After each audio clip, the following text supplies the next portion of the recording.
Hello everybody, my name is Matthew. My name is Travis. Today we're going to talk. What are we going to talk about, Travis? Today we're going to talk about our favorite albums from the year 2020. Everyone's favorite year. There has been some good music that's come out of the last year. We're going to recap our favorite albums from 2020. And we're going to do it by category. The categories are pop, hip-hop, R&B, rock, electronic, and Japanese. Because, well, if you're watching this channel, you probably know that we live in Japan. We need to give a shout out to the amazing music scene that exists out here. Yes, which is underappreciated, I think. This is not the best albums of 2020. This is definitely not the best albums of 2020. For me at least, I don't know about you, but I've just chosen 5 albums that I've listened to a lot in the last year. Like the ones that are at the top are really the ones that I always find I listen to these ones the most. Thanks to Shelter for letting us use this beautiful stage and the beautiful lighting. We used to host a series of shows here called Metal Meetup. We had some definitely live bangers here. We had a lot of cool bands. When COVID calms down, please come chill at Shelter, grab a beer, grab some Brazilian food, watch some awesome live bands. It's dope. Yeah. So where should we begin? Where should we begin? You want to begin with, let's begin with pop music because it is the most accessible, right? Okay. Travis, what did you pick? I picked Rina Sawayama.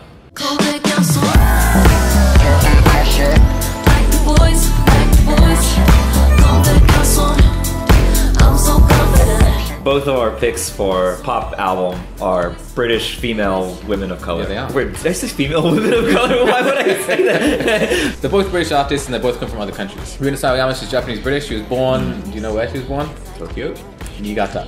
Oh, Niigata. Okay. Yeah, she was born in Niigata. She moved to the UK when she was 5. I was reading about it on Wikipedia and yeah, that is what the album's about. History, heritage, family, these kind of things. It's really good to see a Japanese artist in the Western mainstream because there aren't really any other Asian, let alone Japanese artists in the mainstream really that would get the charts that hard, right?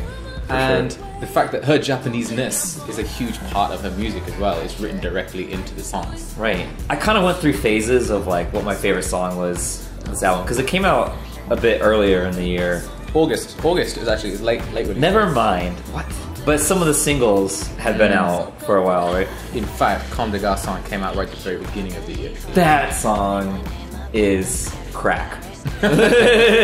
How could you hear it without dancing? That bass line. It gets in your head. It's an earworm, right? It is. That song really does it for me. And then for a long time, actually, I was really stuck on the opening track, Dynasty. But nowadays, I find myself listening to Bad Friend the most. Really? That is... Now, that's a surprise.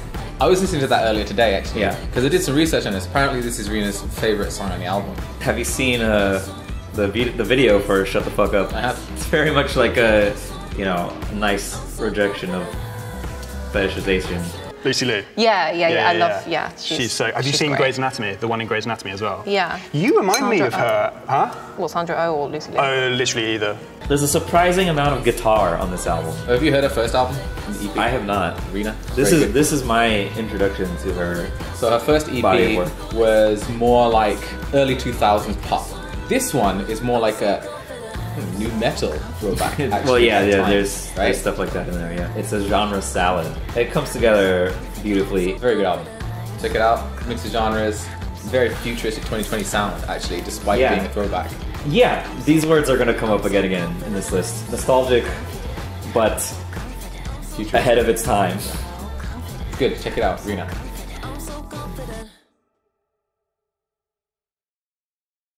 My pick, I decided to go with something which is banger, banger, banger, banger, banger, which is the Dua Lipa album. Don't show up, don't come out, don't start caring about me now.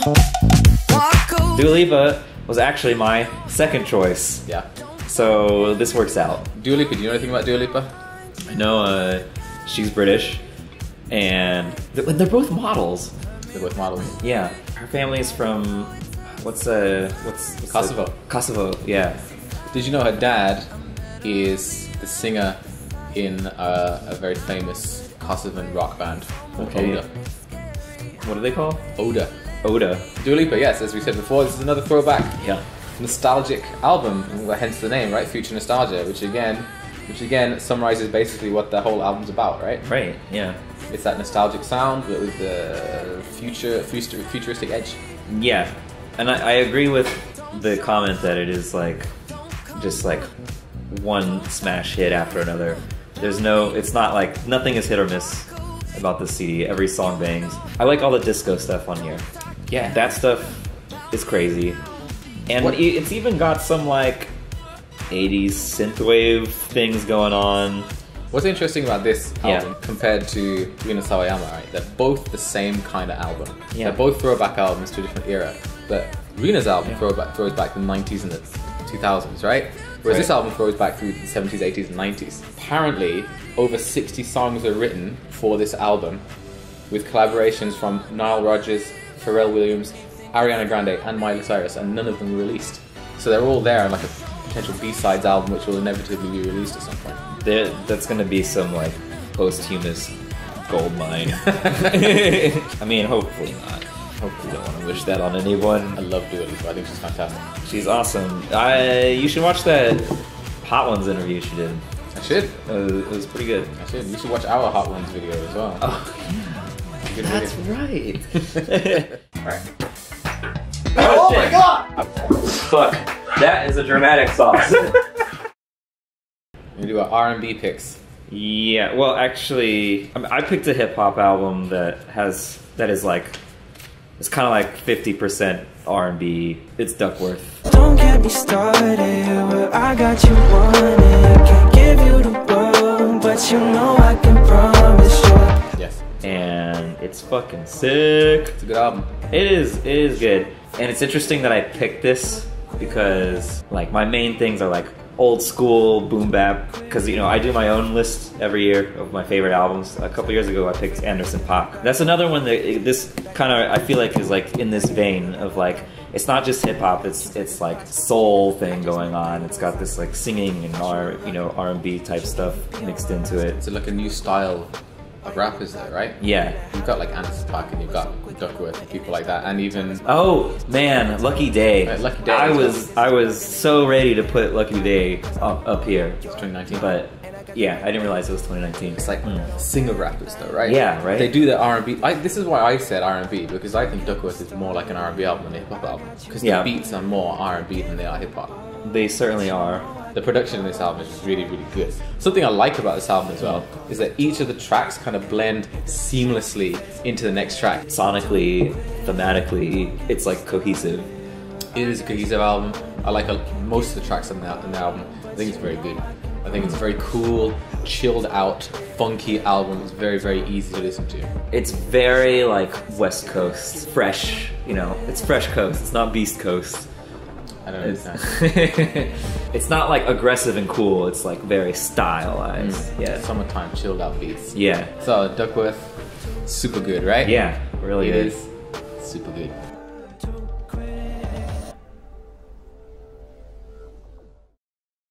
Your pick was Chloe and Halle. It was Chloe and Halle. That's just what I do, and that's just how we do it, yeah, that's just how we do it. Do you know who they are? Well, I read about how they're like proteges of Beyonce. Yeah. So the story is when they were 15, 16, they're sisters, right? Right. They uploaded lots of covers. Beyonce found the videos and she signed them. It's kind of what happened to Justin Bieber. Yeah, basically. Like, sure, yeah. I was talking to somebody the other day about Destiny's Child and saying that you can't hear anyone that sounds anything like Destiny's Child anymore. But Chloe X Halle sounds like Destiny's Child, right? Sounds like a modern version of Destiny's Child, Yeah. which is great because they are proteges of Beyonce, right? Right, yeah. It makes perfect sense. Makes perfect sense. There are lots of verses with just clicks and like a bass line, and then everything else is layered vocals, like harmonies. And that's where it makes me think of Destiny's Child, because a lot of the Destiny's Child is just 3-part harmonies, right? I don't know if there's a fancy musical word for it, but I actually wrote that down. Like I thought there's a lot of, sounds that you make with your body, like snaps, claps, And the vocals carry the melody in between, right? So you get lots of cool percussive bits with the vocals. Right. My favorite beat on the album is Do It. I also think the opening track is very good. Yeah, my favorite song is Ungodly Hour, which is the title track, right? And for me, something that really shines on this album is the vocals.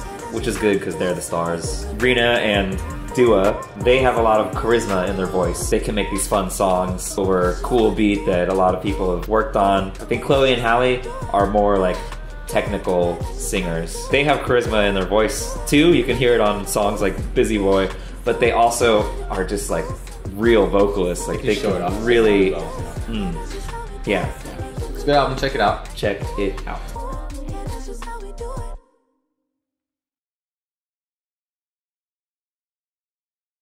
What are we doing next? You want to do the rock pick? The rock pick? Okay.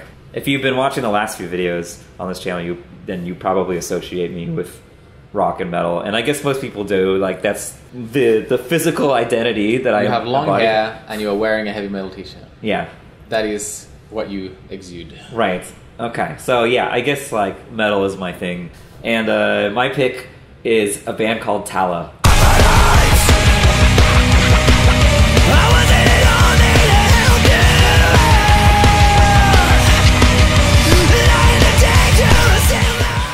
They put out an album called Matrophagy. To eat one's mother. Okay. Which is about as metal as it gets. Yeah. I would put this band in the resurgence of new metal. Some people are calling it new core. This album is like very heavily Korn influenced, I feel. Like there's some parts in it that sound straight out of Life is Peachy. But it's like if you took those kind of bands and you added some more extreme elements, like double bass. There's like breakdowns, there's like beat down vibes going on. There's like solos and stuff. It's like tailor-made for me. Like they took like all my favorite things from these like subgenres and just made this like disgusting, it is disgusting, heavy ass fucking album. It is disgusting. It sounds exhausting. You know what I mean? Like the timing of like when they hit those notes sometimes when they finish like a breakdown and it slows down, it feels like they are physically exhausted. Perfectly timed to feel like an exertion of energy, right? Yeah. I noticed the vocalist, he has like a million different voices. Yeah. I kind of feel like he's doing a character. Split personality patient or something. The drummer is Mike Portnoy's son. If you listen to any kind of metal, you probably know Mike Portnoy. But his dad is probably like, what the hell is this That's shit right. they're doing? Yeah. Anyways, you know? he's the drummer of Dream Theater, yeah, which is a totally different kind of band. Have you seen the music videos? No. And like all of them, like the drummer is just like he's just like windmilling the whole time. He's got the genes for it though, right? Yeah, man. He's got the genes. My closing comments is that, you know, we talked earlier about albums that we listen to the most. Like, this is my #1 album of the year because I listen to this more than any other album. I don't know if does that say there's something wrong with me? Perhaps. I listened to this album once. Okay. And I was like, I get it. My album is very different. Yes. And I listened to this album right at the start of the year. The album I've chosen is Unleash the Archers, Abyss.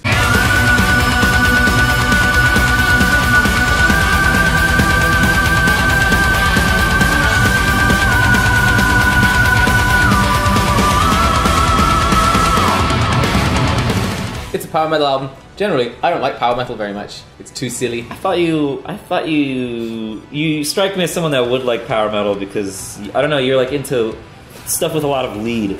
I like lead. Yeah. But power metal's kind of silly. Yeah. Slaying dragons and wizards and shit. But it's the catchiest album, the catchiest metal album I've heard in a long time. Canadian band, right? Yeah, they are Canadian. In Canada. They got a female vocalist. Yes. Which is not very common. Something else I noticed about our whole list is they're all women. This list is stacked with women. They're literally all women. We have 10 altogether, right? Yeah. 3 are strictly men. Yeah. So Unleash the Archers, yeah, they got the female frontman, woman. Right. Female woman singer. female front woman. Right. So she's an absolutely incredible vocalist. Every member is phenomenally talented. But not in a show-off kind of way. They're just like effortless, they don't talk about it, they don't make a big deal of it. When we talk about these like super talented bands where like every member is like, that's their defining feature, is like they're just incredibly talented. Usually you think about all the instruments, and usually the vocalist is like the worst part. You know? Just forgotten. She's my favorite part of the band, actually, Amazing. which is crazy because this is already a band with like, you know, insane shredding and crazy drums, and you know, these are things that I love. And to walk away from all that and being like, the vocalist is actually just as good as everybody else. It's So much rare. personality. Yeah. A lot of personality. Yeah, dude. Very good She's a vocalist. fucking nerd. Even between all that virtuoso stuff, there's so many good, memorable riffs, Yeah. licks. There's some really, really catchy, almost radio-friendly tracks in there, right? Yeah. But then towards the end of the album, you get some of their like death metal influences, right? There's a part in it where it's like atmospheric black metal, but with like arpeggios going on at the same time. I feel like I never heard something like that before. That There's a lot yeah, of interesting variety on this album. yeah. There's a track towards the end that's like straight up 80s cheese. Just so effectively done. And of all the the albums I've listened to this year, this one is the Yeah. one I've gotten back to most times and been thinking every time I've listened to it, this is so much fun. Yeah, it's a very cool band, a very cool album. Check it out. Abyss. Robots with Ray Guns came out with a new album in 2020.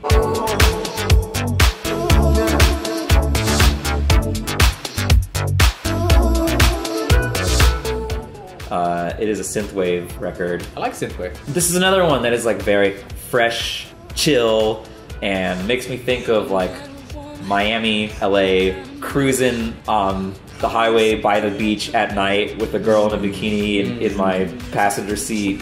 I know Robots with Ray Guns sounds like it would be a group. It sounds like a bunch of people, but it's actually just one guy from Arizona. If you are nostalgic for the 80s, you should listen to this. It sounds very much like something from that era, but you know, with some modern electronic stuff mixed in. I would say this is not his best record. I'm a personal big fan of Wild Style, so maybe that's a good starting point. But if you want to listen to something fresh and electronic and synthy and 80s-ish from this past year, Robots with Ray Guns is a good selection, I would say. My choice was Yeji. Yeji.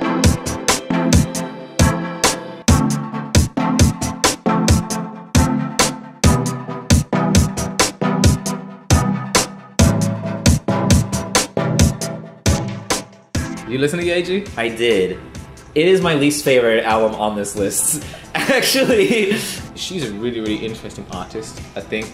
She's Korean American, she's from New York. But she does a really interesting, darker edge on the kind of house thing. I love Yeji's EPs, right? Because they're Yeah. really like clubby, housey, like Okay, I didn't get that vibe from right? this. So it's not like that. Right. So as soon as the album came out, I listened to it, which was like in April, right? And I listened to it and I was like, it's different to the usual Yeji stuff. And then her vinyl came out, I saw it on her Instagram, so I just bought it on the spot. So I listened to it, and I listened to it, and I listened to it, and then I loved it. Okay, When I listened to to it the enough acquired times, taste. I got used to it, and yes, it's very different to her usual like club hits. This is more like you get home from the nightclub at 3 a.m., but you want to continue the party, and you're exhausted. So you just kind of sit on the couch and you put on the Yeji album, and that is the vibe. Like Okay. the end of the night, sleepy, tired, kind of dark and twisted, housey vibes. Yeah, I could enjoy like 50% of this album. I don't like the album, but I don't like dislike it, you know? And I can't deny that it's interesting. I would never say that it's not interesting. I would say there's just something about it that I find annoying. That's the word. It's annoying. It's definitely a slow burn, and even me, somebody who likes Yeji very much, took a while for me to fully click with this album. I would advise that even if you don't like that album, check out Yeji's other stuff, because it's very cool, modern, danceable house. Yeah.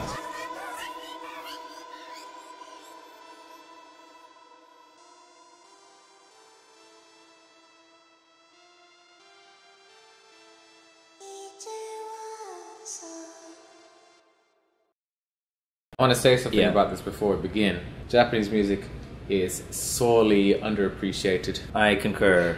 Oremo somo. Sometimes back home people ask me for like suggestions on like Japanese music. I kind of don't like that question because I don't know where to start. That's how much good music is out here. I think part of the problem is like there's not a lot of like English information on some of the artists that are good. You know, There's a lot of information on the ones that are not so good. yeah. So we wanted to make sure we highlight some Japanese releases I picked a metal one. This is a band called Love Bites.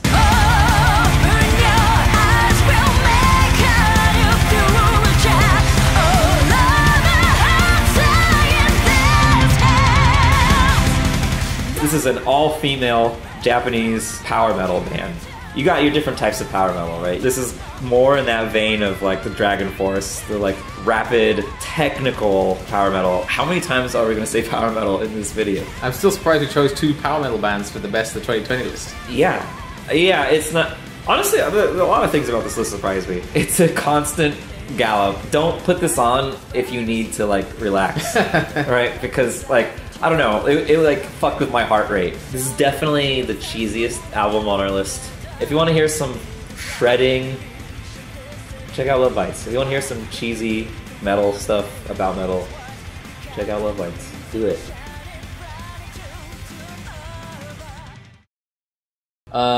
My pick is very different. My pick is Eerie.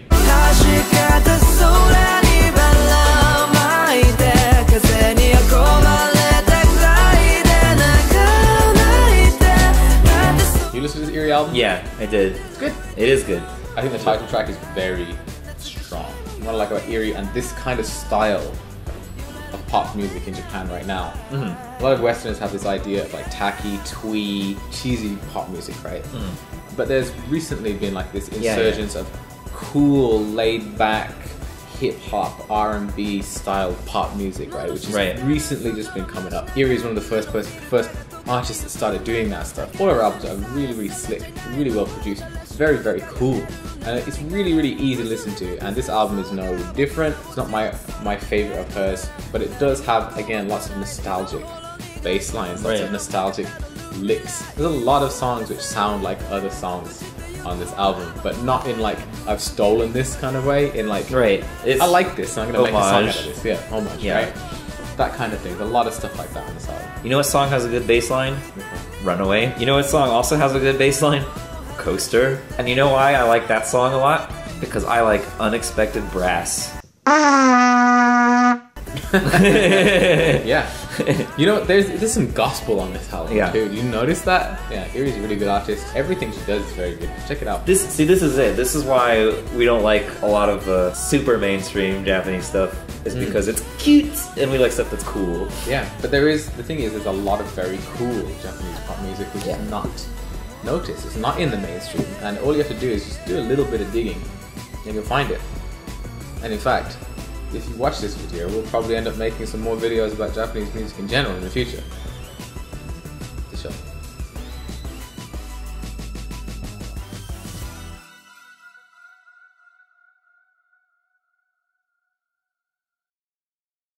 Thank you for that. So here we go with my 5 top Latin albums of 2020. Number 1, Colores from J Balvin. Really good stuff, funny, funky, sometimes weird music videos. You should check it out. Number 2, El Negrito Ojos Claros, ENOC from Ozuna. He released this album somewhat like the second half of the year. There's a lot of good stuff to listen to, and if you watch the videos, there is some kind of story. Number 3, Yo Hago Lo Que Me De La Gana. I'll do whatever I want from Bad Bunny. I admit this is not my cup of tea, but it received a lot of nominations in the Latin Grammys, so some people might like it. Next, Por Primera Vez from Camilo. This one is not really reggaeton. This is Latin pop. It has a lot of nice tracks with some hints of cumbia ballads. It's seriously different, very recommended. Last but not least, Papi Juancho from Maluma. He is one of my favorites. He's one of the world's favorite. You might have listened to Hawaii or even The Weeknd's version of that song. I think you can expect to see Maluma in the upcoming Super Bowl for sure. I do have one more. This is a bonus track. This is sort of Latin music. It has a lot of Latin flavors, it does. And it's Translation from Black Eyed Peas. It's Black Eyed Peas with collaborations from many artists like Shakira or Ozuna. It's really good stuff. You might really enjoy this one. Alright? Take care. These are our honorable mentions that didn't quite make the list, but are also very great releases from last year. more or less here together. What's your pleasure? Hold me close and let me squeeze you tight through the night. But baby girl, how do I look in my do-right? Won't you tell me the truth?